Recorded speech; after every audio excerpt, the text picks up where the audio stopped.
मित्रांनो, जर तुम्ही सध्या जॉब शोधत असाल, दिवसातून 20 ते 30 कंपन्यांमध्ये अप्लाय करत असाल आणि तरीही समोरून फक्त रिजेक्शनचा मेल येत असेल किंवा शांतता मिळत असेल ना, तर हा व्हिडिओ आत्ताच्या आत्ता थांबून पूर्ण बघा. मी समजू शकतो, जेव्हा 100-200 रिझ्युमे पाठवूनही एकही इंटरव्ह्यू कॉल येत नाही, तेव्हा स्वतःच्या टॅलेंटवर डाऊट यायला लागतो. माझं काही चुकतंय का? मी इंजिनिअरिंग करून चूक तर केली नाही ना, माझं भविष्य काय, असे विचार रात्री झोपून देत नाही.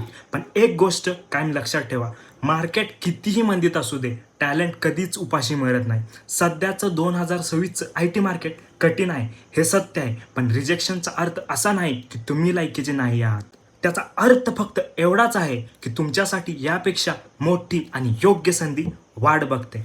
खऱ्या सॉफ्टवेअर इंजिनिअरची ओळख AC केबिनमध्ये बसून कोड लिहिल्यावर होत नाही, तर जेव्हा कोडमध्ये 1000 एरर्स येतात आणि सर्व्हर क्रॅश होतात, तिथून मार्क काढण्यात होते. मग आज आयुष्यात आलेल्या या रिजेक्शनच्या एररला बघून तुम्ही कसे काय हटू शकता? रिझ्युमे शॉर्टलिस्ट होत नाहीये, नो प्रॉब्लेम.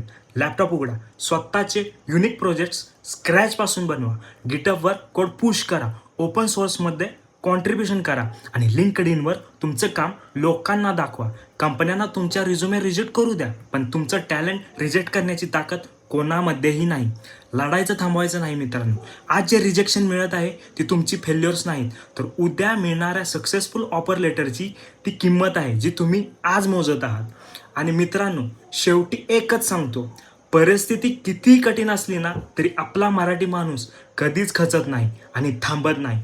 IT आणि सॉफ्टवेअर इंजिनिअरिंगच्या या अथांग जगात आपल्या मराठी तरुणांना ताकदीने आणि आत्मविश्वासाने पुढे नेण्यासाठी एक मराठी इंजिनिअरने सुरू केलेले हे आपलं हक्काचं व्यासपीठ आहे, आपलं मराठी टेक चॅनल आहे. या संघर्षात मी तुमच्यासोबत आहे. आपल्या मराठी माणसाला आणि या चॅनलला नक्की सपोर्ट करा.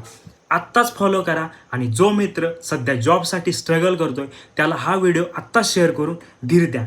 लढत राहा. जय भारत, जय महाराष्ट्र.